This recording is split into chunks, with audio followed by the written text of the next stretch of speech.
Today, I have a very special guest, Congressman Jim Jordan from Ohio, to go through some of the biggest stories in the news. Thank you so much for coming on. It's an Yeah. honor to meet you and interview you today. Well, my pleasure, and thanks for all you do.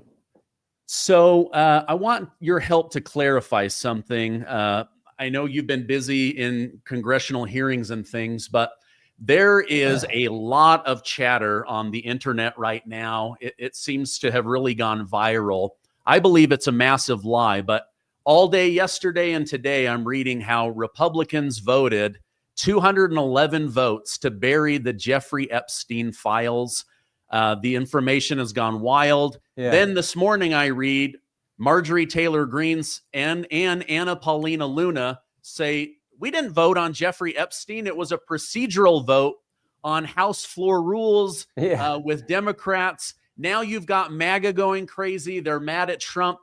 Can you help me clarify what really happened? Yeah, there were, you know how legislation works or maybe easy way to say it is you pass a rule that sets the parameters for the debate on the actual bill. So the rule came up for a vote. Some members on the Democrats typically vote against the rule because Republicans are making the rule because we're the majority party. But some Republicans voted against the rule yesterday because they didn't like the way these three bills dealing with cryptocurrency, stablecoin, how these three bills were structured, and in particular, one of the bills to not be separate, but actually attached to the bill that had just come from the Senate. So not to get too complicated, but that was the vote on stopping the rule yesterday. And there were a handful who voted against it, and most Republicans voted for the rule, even though we had some concerns. We wanted to move forward and pass the bill that came from the Senate dealing with the stablecoin legislation. Okay. So it wasn't specifically a bill on should we open an investigation or bury Jeffrey Epstein's information? No, not at all. Okay.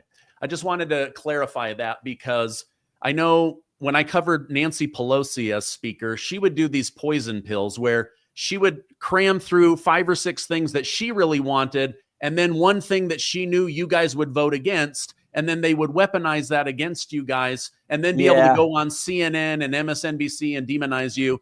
I just wanted to clarify because the internet is on fire right now with this Jeffrey Epstein stuff. Yeah. There's a lot of people mad. So I just wanted to make sure this wasn't a specific Jeffrey Epstein bill that 211 people voted against. No. The rule dealt with the parameters for, rules will tell you like how many amendments are in order, how long the debate's going to be. It's 30 minutes divided each side. That's what the rule will say, like these pieces of legislation we're going to take up this week, but it sets the parameters for debate for how you're going to proceed on the actual legislation. That's all it was. Now, there was an amendment offered in committee, in the Rules Committee, to, I think, ask for, to require the release of certain information related to the Epstein files. That amendment didn't pass in the committee, but that was not the vote that was taken on the full House floor. That committee vote was in the Rules Committee. Okay. I know that President Trump is pushing back on this. It seems like something he doesn't want to get involved in. It does seem, though, that his voters want to. John Solomon at Just the News said he had a conversation with President Trump, and President Trump said he's open to assigning a special counsel person to dig into this on behalf of his voters. Would you support that? What are your thoughts on this? This thing has really, just in the last 10 days, really exploded. Well, I'll tell you what, we're the Judiciary Committee, and we interact with the Justice Department, as you might expect. I step back and say, first, I have complete confidence in President Trump and his team. We've worked with Pam Bondi, Todd Blanche, the Deputy Attorney General, Kash Patel, Dan Bongino. Working with these guys, by the way, is night and day compared to working with Garland and Chris Wray. For goodness sake, I sent him 7 subpoenas on his second day on the job, and his compliance with those subpoenas, it's just been, again, night and day compared to what we would get from Chris Wray and the Garland Biden Justice Department. So I have full confidence in these individuals. But what we're working on the Judiciary Committee, and this is just part of our normal practice, normal duties, is we've been working to have Attorney General Bondi and Director Patel testify every year the AG and the FBI director come to Capitol Hill and they testify in front of the committee. We've been working on that before this whole Epstein thing came out, for their annual visit to Capitol. We think that we're pretty close to getting that scheduled for later this summer. So they'll be in front of the Judiciary Committee. Okay. Members can ask any question they want on all kinds of issues, which will happen. And of course, I'm sure some members will ask questions about the Epstein files. Okay, great. I appreciate that. I believe that DOGE was one of the best parts of the Trump 2.0 administration, specifically shutting down USAID, which turned out to be a giant taxpayer-funded money laundering scheme for the Democrat Party, giving family members and friends huge salaries to do very little. And what they did do seemed to undermine the United States of America, our safety, our sovereignty. As you learned more about what USAID was really doing, were you taken aback? I mean, what was your reaction to what some of these groups were doing with taxpayer money? Yeah, they were using your money against you. I mean, that was happening. So it wasn't just stupid things, dumb things that they were spending your money on. We all know those examples. I always point to, Sesame Street in Iraq, Big Bird in Baghdad, So it wasn't just those kind of dumb things. It was actually, we had a hearing on this in our Judiciary Committee, one of our subcommittees yesterday, where you have USAID money, taxpayer dollars, going to one of these NGOs, non-government organizations, that then gets routed overseas sometimes to undermine the very policies that maybe our administration supports or the American people support. Great example was USAID money went to what's called the Tides Foundation, and then we found that the Tides Foundation is doing all kinds of things against the state of Israel, promoting protests on campuses around the country, and it looks like even potentially trying to undermine Prime Minister Netanyahu, the leader of one of our dearest and closest, friends. So that's all going on. So yeah, it's about using your money against you for dumb things, and in some cases, just going against the policy that the American people support. So yeah, this is a problem, and the fact that we're going to scale them back $9 billion, a lot of that's from in USAID. Some of that's NPR and the Corporation for Public Broadcast, which needs to be scaled back as well. I think it's a good thing, and I think that's going to pass by Friday, which is the deadline, and we'll save the taxpayers some money. Yeah, absolutely. Speaking of Director Kash Patel, it looks like there's going to be an investigation into former FBI James Comey, former CIA John Brennan. I know you did a lot for President Trump to basically reveal the truth on the way that they were lying and manipulating and trying to box him in order to remove him from office. What were your thoughts when they announced that those two are going to be investigated? Stephen, I think this could be potentially one of the most important investigations ever. Remember what they did back in between Election Day 2016 and Inauguration Day, January 2017. They go to Trump Tower early January. I think it's January 5th, 6th, along in there. They go to Trump Tower. It's Comey, it's Brennan, it's the whole team. They go up there to give President Trump, the incoming president of the United States, a briefing. President Trump assumes, this is the normal briefing the new president gets from the intelligence community. But that's not what they were up to. They were going up there to set him up. They went up there and gave him a briefing on the dossier, a document they knew was bogus, a document that was paid for by the Clinton campaign. Clinton campaign hired the law firm Perkins Coie, hired Fusion GPS, who hired a foreigner who went out and wrote a dossier that was garbage, and that was the basis to spy on President Trump's campaign. And they go up there and tell him about the dossier, and then they go get that document leaked to CNN and other news outlets, and thereby give it additional credibility. It was a setup. So I am all for investigating these guys and what took, because remember what happened after that. Jeff Sessions had to step down. Rod Rosenstein takes over the DOJ. Special counsel Mueller's appointed. 2 years, $30 million, big investigation. They found zero, nothing, no collusion, no coordination whatsoever between the Trump campaign and Russia. But they put the country through all kinds of turmoil when the president could have been working for we the people. So this is really important, because we know what these guys did, and they did it intentionally. It was a plan to go brief him on a document that was bogus. Okay. I voted for President Trump 3 times, and I've told this to my audience, but I got tricked by them. For a while there, I thought, oh my gosh, do we have a Russian asset that's made it into the White House? And then I see Adam Schiff coming out. Oh, if you knew what I was getting in these skiffs, oh, I wish I could tell you how bad he is. So I for one, would like to see some justice on this. Yeah. How about him, Adam Schiff, being referred for mortgage fraud? Wow, he and I guess Letitia James, they like to go on TV and say Donald Trump's doing that when in fact it looks like they may have been doing that themselves. Are you over the age of 55 and struggling to lose weight? Most weight loss programs are designed for people in their 20s and 30s. But as we age, our bodies change, our hormones change, our abilities change, and so must our approach to our own health.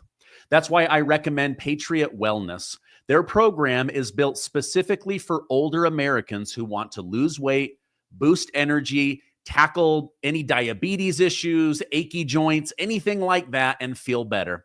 Now, I personally lost 25 pounds, and it changed my life. I'm sleeping better, my swelling is down, my joints don't ache as much, and I no longer feel stuck in this hopeless cycle of trying and failing. Plus, my friends and family keep telling me how great I look, and it feels amazing. Patriot Wellness helped me build new habits with proper guidance, education, and tracking. Let's face it, many doctors today are in poor health themselves, and they took 0 nutrition classes in school. You need support losing and keeping the weight off while making your body healthier and stronger. Visit patriotwellness.co today. I'll leave a link down below so that you can find it easily. Right now, they're running their best prices, so go sign up and start winning by losing. The left will always accuse you of what they're doing. I always say, Stephen, by the way, a bunch of the country was fooled. Don't I mean, like, because you got all these people saying this, and you're like, what is going on? And I mean, I had my doubts right from the get-go, and then God bless Devin Nunes, a friend of mine and a great former member and then chair of the intelligence community. He started looking into it, and then there were some of us others who said this just isn't adding up, and it doesn't make sense, and we don't think President Trump's involved in this and whatsoever. And we just started digging into it. But the left will always come after you on what they're up to. I always say the left has a template. The left will tell a lie. Trump colluded with Russia. Big media will report the lie. Big tech can then amplify the lie. And then when you tell the truth, they call you a racist. I mean, it's just like they do it time and time again, or they'll call you something else. They'll attack you. I mean, we saw it with the Joe Biden's just fine. They will tell the lie. The president's just fine. And big media reports it. Jake Tapper yelled at Lara Trump for questioning the mental capacity and wherewithal of the president. And then big tech can amplify that message. And of course, we say and we get called all kinds of names. Turns out we're right. But by that point, they're on to the next lie. That's the process that the left goes through time and time again. Yeah, I think it was Mark Twain that said a lie can get halfway around the world before the truth can tie its boots, something like that. Yep. President Trump promised to fix the border and the economy. He has. We're reading 0 illegals let into the country. Inflation is now below 2%. Any ideas why Chairman Jerome Powell of the Fed is refusing to lower interest rates? To me, it would make him look really good. It would provide significant relief, not only for U.S. citizens, but the federal government that stands to lose hundreds of billions of dollars in interest. Your thoughts on that? Oh, our interest payment is huge. I mean, you're running the deficits we're running, and then to pay the interest on the debt. I mean, it's huge. So yeah, lower rates would certainly help us. Again, I'm sure he's got some justification for it. I was, I majored in the sport of wrestling in college, but you're supposed to get a degree, and I got one in economics, but I don't pretend to understand exactly what the Fed does and how they do it. They're supposed to be focused on, low unemployment and stable prices. It seems sometimes they got some other things that they're dealing with. We'll see how it goes out, but I do know this: President Trump keeps his word. President Trump does what he said. He said he was going to secure the border. He has. He said he was going to not let Iran get nuclear capability. Our military executed what looks like just a very successful mission there. He said he was going to get NATO to ante up more money for defense. He went over there and got that. He said he was going to get the big, beautiful bill passed with tax cuts and work requirements and school choice and money to make sure our borders stay secure. We got that done. So President Trump does what he said, and he's done that on the economy. Egg prices are now down. I mean, the lowest they've been in several months. Gas prices, you name it, and money coming into the Treasury's actually ticked up here in the last few months. So common sense solutions by President Trump and him keeping his word is actually working. Okay. Democrats have lost USAID. Act Blue is now under investigation for money laundering and foreign influence. According to CNN, the Democrat Party's approval rating is around 29 to 30%, and a new poll out from Quinnipiac today was at 19%. Yet I keep reading online that there's a real chance that we lose the House majority in 2026. What are your thoughts on that? It seems like you guys have delivered on a lot. Why the worry? What are your thoughts on all that? Well, part of that's the mainstream press just saying what they're doing. And part of that's driven by historically, it's tough for the party that's in power in the White House to maintain control of the House in the midterms. I think we're going to defy history. I think we're going to keep control because, as you point out, the Democrats they're just the party of just, crazy policies. I say all the time that not every Democrat's crazy, excuse me, but the left that controls their party is. And you can just go issue by issue. Excuse me. It's crazy to defund the police. It's crazy not to have a border, which was the case under Biden. It is crazy to have men compete against women in sports. And you can just keep going on. It's crazy to blame the National Guard for causing the problems in LA when the National Guard was sent in to stop the riots that were already happening. I mean, on and on you can go with the positions that the left takes. I mean, my favorite, it's crazy to let a Chinese spy balloon fly clear across the country and then shoot it down. I mean, I'm just a country boy from Ohio. I think I'd have shot it down before it went across the country. I'm sure Trump would have shot it down before it went across. I mean, but that's all the positions that the left have taken over the last few years. And it's like, I think the country is saying, we actually like the common sense guy who's telling us he's going to secure the border and has done that, who's talking about common sense, who's going to let people who work hard and make tips as part of their income not have to pay tax on those tips. I mean, I think that's just good common sense solutions to things. And so that's the difference. And I think that's why the Democrats are in such a bad way. Okay.